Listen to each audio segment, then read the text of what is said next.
This is Cerebral Cinema. Movies of the mind.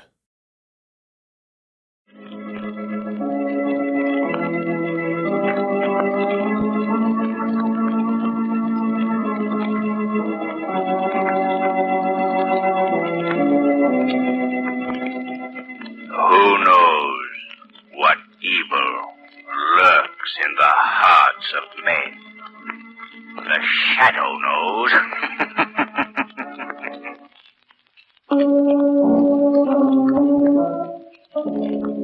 The Shadow, mysterious character who aids the forces of law and order, is in reality Lamont Cranston, wealthy young man about town.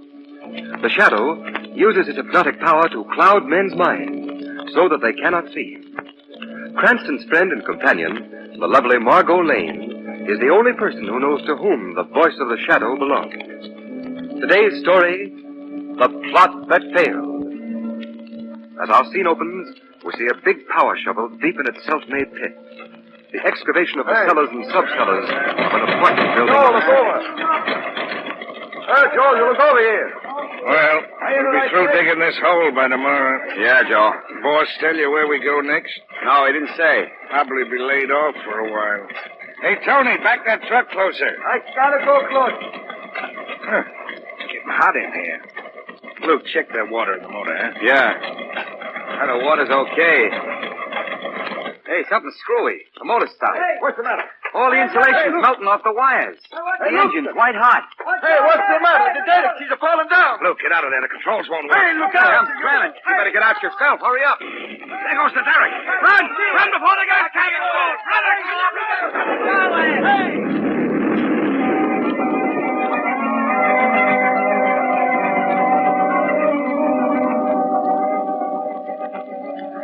All right, Margot, all right. Yes, we'll buy the 400 eggs tonight. Yes, we'll hard-boil them. Yes. And then tomorrow morning we'll put on our long rabbit ears and play Easter Bunny for all the little children you've ever heard of. Well, Lamont, if you don't want to help me, you don't have to. Shrevey doesn't ever come. We'll never get the eggs done. Oh, you'll be along. He probably... Here he comes now with all the speed of a slow-gated snail. Shrevey, hurry up. Get this cab going. I'm sorry, Mr. Cranston. It's the funniest thing I ever seen. Well, you don't sound sorry. Oh, Miss Lane, if you'd have seen those two guys hopping around, you'd have died laughing, you'd have died. What happened? Well, you see, I was looking in a hole, and down in the hole was this big extraditing machine, and them two fellas was working it. Well, it must have got hot or something because the machine started to melt. It started to melt? Yeah. Oh, were they funny? Where do you want to go to? We're going to get some eggs, Shrevey. And on the way, we'll stop and see Professor Brown at City University. Oh, Lamont, that's like saying we're going to Chicago from New York by way of Florida. It'll only take a moment. And it'll only take a moment to get the eggs, and the modern market is right on the way. Excuse me for sticking my nose in where angels spear the thread, but I could get the eggs I could get while you two was talking to the professor at City University. Shrevey, you're a genius.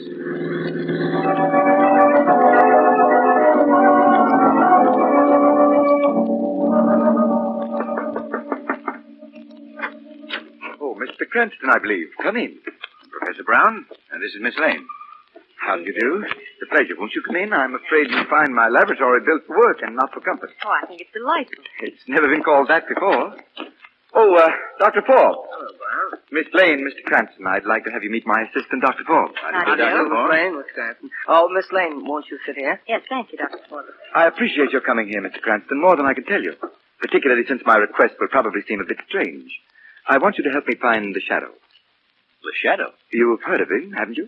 Yes, of course I've heard of him, but how did you happen to ask me to help you find him? I asked Commissioner Weston. He hit on the splendid thought that you might be interested due to your work as an amateur criminologist. Oh, I see. We must find the Shadow. Well, from what I know of that elusive gentleman, that's a man-sized job in itself. You must tell me more of your plan, Professor Brown. Well, that is certainly a reasonable request, but we'd appreciate it if you trust us for the moment and believe us when we tell you that it's of great national importance. All right, Professor Brown. I'll try to find the Shadow for you.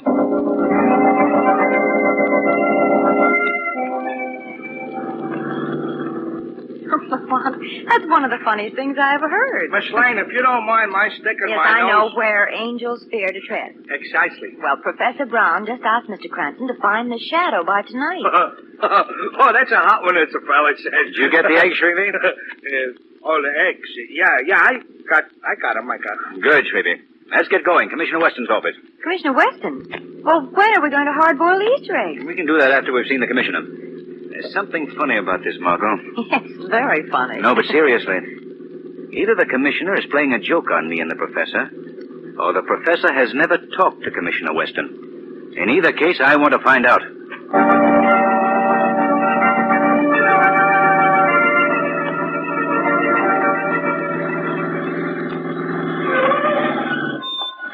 We have arrived at our destination, Mr. Cranston. Fine, Shrevey. Mr. Cranston, when you see Commissioner Weston, would you put in a good word for my bosom friend and companion, Big Charlie? He's in a clink, he is. Well, not this time, Shrevey. We haven't much time. Don't forget, there are 400 eggs eagerly waiting to be boiled and decorated by Easter morn. You wait here, Margot. I won't be long. Lamont, if you're not back here in 10 minutes, Shrevey and I'll come in and boil all 400 eggs right in the commissioner's office.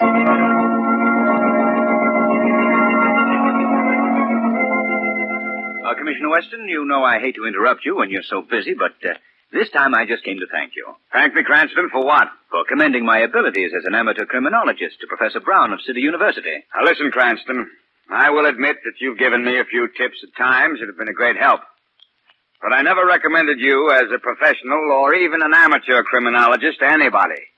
Much less Professor, what's his name, at City University. That's all I wanted to know, Commissioner Weston. Many thanks and good day. Cranston, what's on your mind? Come back here. I've got to cook 400 eggs for Easter.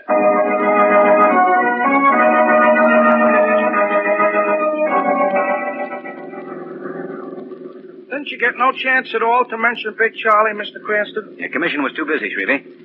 Maybe we'll have better luck next time. I'm afraid there won't be no next time, I'm afraid. Because I think Big Charlie's little woman is going to suck him on the head with something when he gets out.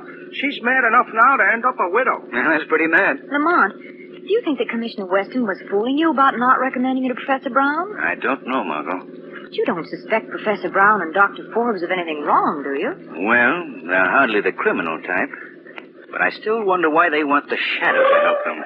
We're at the university, we're at. Very good, Shrevey. Drive Miss Lane home. I'm going in to tell them that I didn't find the shadow. Margot, it's a shame we don't know where the shadow is, as I know that he would like to investigate this right now. Oh, very well, Lamont. Be careful. Yeah, don't take no wooden nickels. All right, Shrevey. And don't you take any rough roads on the way home. Remember those eggs. I will. I won't.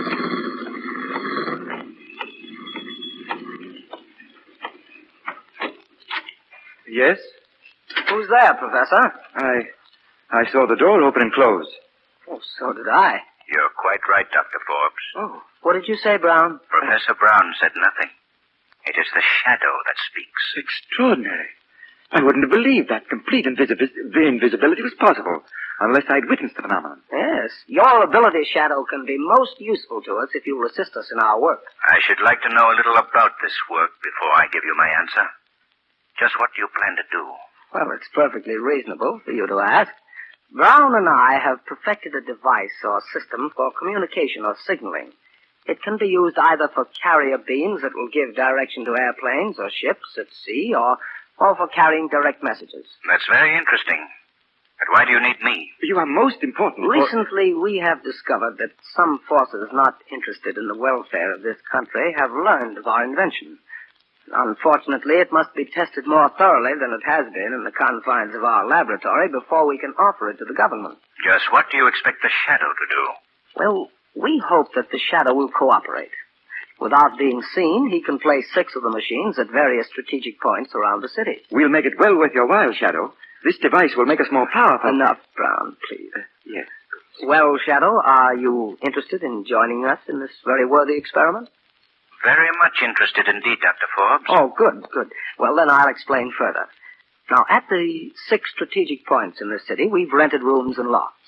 The machines are all boxed in plain packing cases, and they're to be left in their wrappings. There are only 3 things that you must do. First, place the packing case near the window. Second, be sure the side with the circle faces the window. And third, uncoil the wire at the back of the case and plug it into a wall socket. Is that all clear? Perfectly. Where are the cases? Well, 4 of them are here just outside the entrance hall, and 2 others are now at the buildings on either side of the new excavation on Main Street. Their exact location and that of the 6 strategic points are on a list that you'll take with you. Give him the list, Brown. Yes. Well, good luck, Shadow. Later, you will see for yourself what this machine can really do. Thank you, Dr. Forbes. It'll be very interesting to see what this experiment proves. I'm quite anxious to know just how it will make us so powerful. Shadow. Oh, he's gone. He fell for it. Hook, line, and sinker.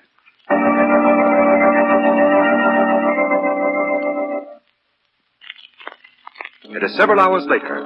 We find a very tired and footsore Lamont Cranston struggling off the elevator of an apartment building with two heavy bundles, one under each arm. He goes down the hall.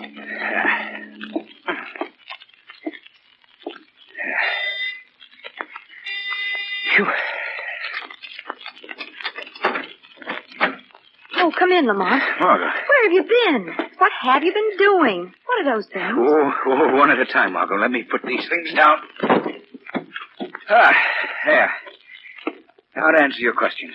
I've been all over the city carrying packing cases up and downstairs. Oh, you poor dear. Yes. Next time two scientific gentlemen have some freight to be hauled, they can call on the express company.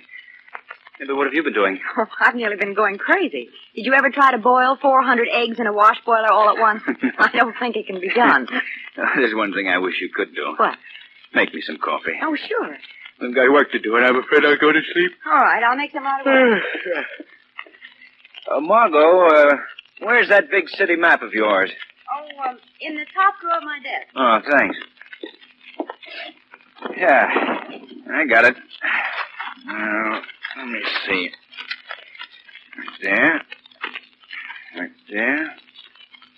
Oh, I'm a stupid fool. What'd you say, Lamont? Oh, I've been an idiot, Margot, a blind idiot. What is it? Look at this map. Mm-hmm. See these 6 places that I've marked? Yes. That's where I put the machines tonight. Do you notice anything unusual about their location?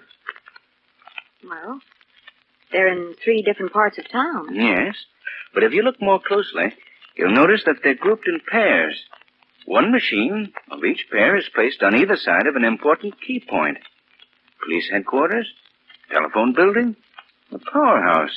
Well, Lamont, you haven't told me yet what these machines are, what they do. For a very good reason. I don't know.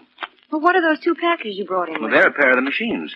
Well, I thought you distributed them all. I'm afraid that our friends at the City University are going to be a little upset when they find bricks and scrap iron in one pair of the cases. Well, what are you going to do with the machines that you have here? Well, first, we'll set them opposite each other, each side of the room. Lamont Cranston, don't you plug those machines in until you find out what they do. I brought them here so I could examine them more closely. Margot, will you take the paper off that one while I take it off this one? Yes, all right. Look, Lamont. Huh? It's something like a cross between an X-ray and a television outfit. It looks innocent enough. Lamont, you may be doing those 2 men a great injustice. You may be right, Margot.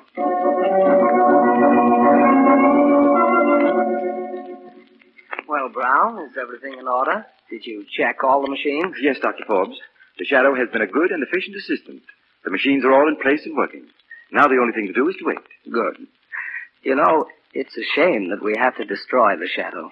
He could be most useful, but it's too dangerous to allow him to live to learn the true purpose of my machine. Your machine? Yes, mine. But I invented it. Yes. Unlike so many inventors, you were too stupid to realize its true potentialities. Without me, you'd still be nothing. Now you stand on the threshold of a new life. A new life? What is our first step after tonight?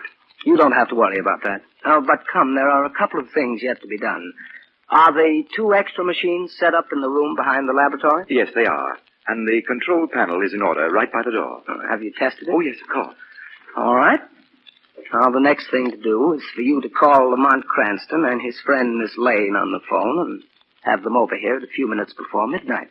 What for? Oh, just to thank them for finding the Shadow for me and perhaps reward them with a demonstration of the machine.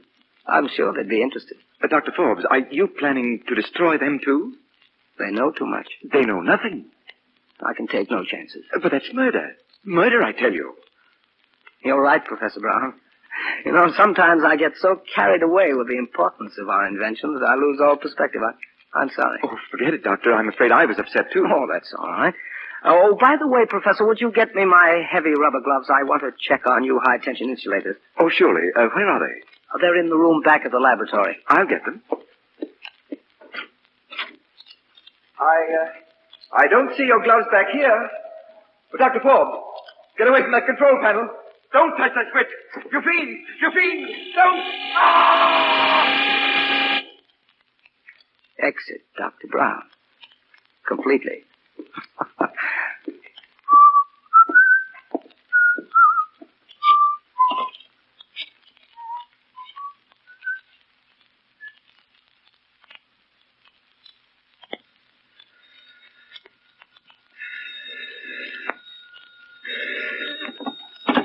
Hello? Yes? This is Margot Lane. Who is this? Who? Oh, Dr. Forbes. Yes, doctor. How are you? Mr. Cranston is there, and he's had an accident. Yes, certainly, doctor. I'll hurry right over. Oh, Lamont, this is getting less and less funny. What was that all about, Margot? Dr. Forbes informs me that you are at Professor Brown's laboratory and have met with an accident. What? What shall I do? Let me use your phone. Who are you calling? I'm calling my apartment house. Hello? This is Mr. Cranston. Have any phone calls come in for me in the last few minutes? Oh, well, thank you. Yeah, just as I suspected. Dr. Forbes just called me. Hello? Dr. Forbes? This is Lamont Cranston. I was in the shower and thought I heard the phone ring. The man at the desk told me you'd called. What's that? Margot Lane? Is it serious? I'll be there as soon as I can. Well, Margot, we're in for something and I don't know what it is. But whatever danger is ahead of us, at least we have the advantage of going into it with our eyes open.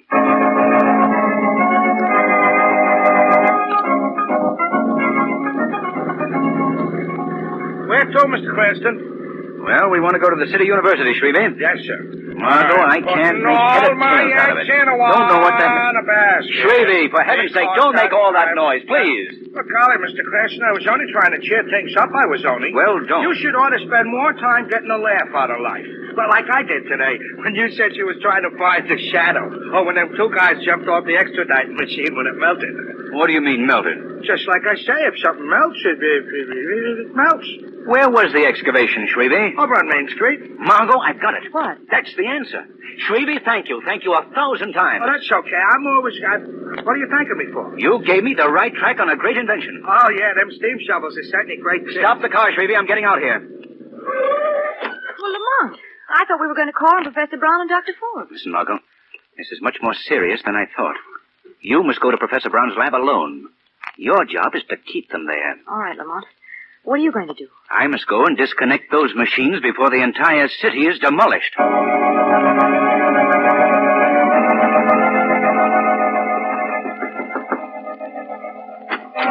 Oh, Miss Lane. Oh, I hurried as fast as I could, Dr. Forbes. Is Mr. Cranston all right? Oh, it's nothing serious. Come with me. He's in the room in back of the laboratory. I do hope he's all right. Right in here. Sit down, there, Miss Lane. What is the meaning of this? Sit down, Miss Lane. I'm sorry what to are have you to do doing? this, but I feel that you'll be less bothersome to me if I tie you to this chair. Stop it! This room is completely soundproof, so you can make all the noise you wish. Oh, let go of me. Where's Mr. Cranston? I guess you're securely tied. I hope none of the ropes cut you, but they won't hurt long. Well, what are you going to do to me? Much as I deplore the necessity, Miss Lane, you must be destroyed. You see, you've inadvertently run into something a little bigger than you are. A simple plot that can't fail. I, one man alone, will know the secret of the gradual but complete demoralization of this whole country, and eventually our whole civilization. You alone? What about Professor Brown? I'm sorry to say, Miss Lane, that he outlived his usefulness. Professor Brown is no longer associated with me. For that matter, he's no longer associated with this world. It's rather amusing. I wonder what's keeping Cranston. He should be here. Perhaps it would entertain you, Miss Lane, if I were to tell you about my invention. You're the most cold-blooded fiend I've ever heard of in my life. Strangely enough, that's a compliment. Thank you. But now to my invention. Yes, tell me about it. Well, the simplest explanation is that it's a machine which generates invisible rays. But when two of these machines are placed opposite each other, unbelievable heat occurs at the point where the rays meet. Interesting, isn't it? But, Dr. Forbes, why must you destroy and kill? Why don't you put this great invention to some good use? Well, my dear Miss Lane, that depends entirely on one's point of view. Now I must show you exactly how this invention works. Directly in front of you is one of the machines in that packing case. Behind you is another one. Here by the door is a control panel. When I pull this lever, in less than 5 seconds, you will completely disappear. You'll be dead. Gone. Interesting, isn't it? Well, Miss Lane, I'm sorry. I can't wait any longer. I'll deal with Mr. Cranston separately. But you are going to die now. Don't touch that control panel, Dr. Forbes. Shadow. Tonight, Dr. Forbes, instead of destroying the 3 strategic points in this city, the machines that would have caused this damage have been destroyed. And you, Dr. Forbes, will be giving another lecture on your machine, but this time to the police. You're wrong, Shadow. The police will never know. There are 3 people in the world that know anything about my invention, and all 3 of us are in this room. None of us are going to leave this room alive. Amusing, isn't it? Shadow, no matter what you say, I'm going to destroy us all. Now! The lights. The current is off. Shadow, you threw that main switch on the wall. Shadow, I know where you are, and I'm going to shoot you. I'm afraid you didn't know where I was, Doctor. You can never harm the Shadow by shooting at his voice. His voice can come from anywhere. Amusing, isn't it? It'll do no good, Forbes. I have 1 shot left, Shadow. I saved it for myself. Shadow, turn on the lights. I never expected to see lights again. Margot, he's dead. The rest of this case is for the police. Lamont, I hate to bother you, but you'll have to untie these knots. Oh, Margot, what a terrible experience for you. How do you feel? If I were shaking anymore, I'd fall apart. That's too bad. Now, what's the matter? I'll see. Wait a minute, I'll go with you. I don't want to be here alone. Shrevey! I hope you shall excuse me for busting in the door, but I'm scared, Miss Lane. It's about them eggs. The eggs? Yeah, the eggs. You see, I thought it would be a nice surprise if I went to your place and cooked the eggs.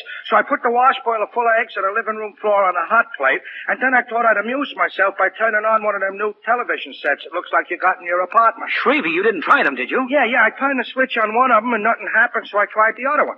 I just threw the switch on and off quick like. Miss Lane, I don't know what happened. I can't find the wash boiler. But, Miss Lane, right in the middle of your rug, you got 400 of the nicest scrambled eggs you ever saw.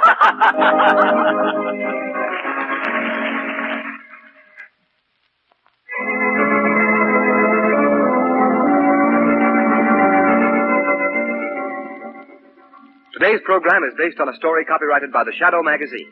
The characters, names, places, and plot are fictitious. Any similarity to persons living or dead is purely coincidental. The Shadow magazine is on sale at your local newsstand.